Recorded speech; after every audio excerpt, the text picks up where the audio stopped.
சமயத்துல ஆண்டவர் பேசின ஒரே ஒரு வார்த்தை மட்டும் நான் உங்களோட பேச நான் விரும்புகிறேன்.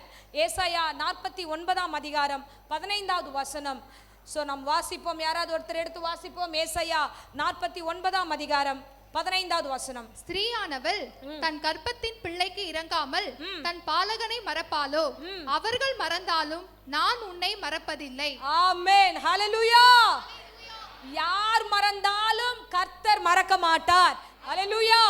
என் தேவன் உங்களை மறக்க மாட்டார். உங்களுக்கு ஏராளமான நன்மைகளை செய்ய அவர் காத்திருக்கிறார்.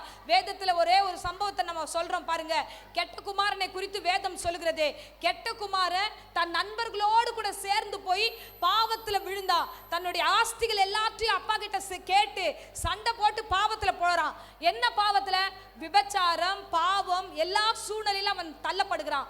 திரும்பி அவன் அந்த இடத்துக்கு போகும்போது எல்லா ஆஸ்தியும் அழிந்த பிறப்பு, காரியம் எல்லாம் மாறுதலாய் போனதுக்கு அப்புறம் நண்பர்கள்லாம் போயிட்டாங்க, பணமும் இல்லாம போச்சு, எல்லாமே போயிடுச்சு. எதுவுமே இல்லாத பொழுது ஒரு யோசனை யோசிக்கிறான். என்ன தெரியுமா யோசிச்சான்?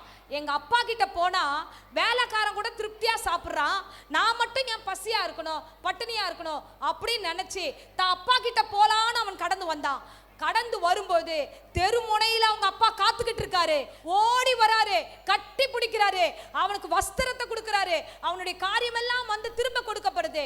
அவன் வாலிப வயதா இருக்கிறதுனால பாவத்துல விழுந்தான், அசுத்தத்துல விழுந்தான், விபச்சாரத்துல விழுந்தான், அவன் அப்படியே போயிட்டான்.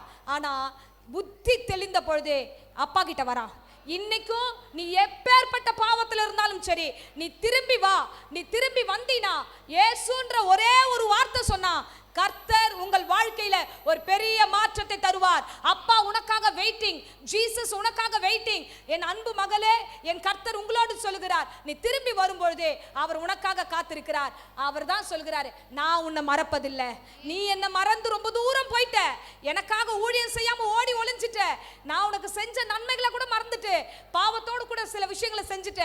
ஆனா நான் உனக்காக வெயிட்டிங், நான் உனக்காக வெயிட் பண்றேன். நீ வருவ, நீ என்கிட்ட பேசுவ, நீ என்னோடு இடைப்படுவ, நான் வெயிட் பண்றேன். நீ வந்தீனா நான் பழையபடி இரட்டத்தனியான ஆசீர்வாதத்தை உனக்கு தருவேன். யாரெல்லாம் இழந்தீர்களோ, யாரெல்லாம் விட்டுட்டு ஓடினீங்களோ, திரும்ப வாங்க, என் கர்த்தர் உங்களை ஆசீர்வதிப்பார்.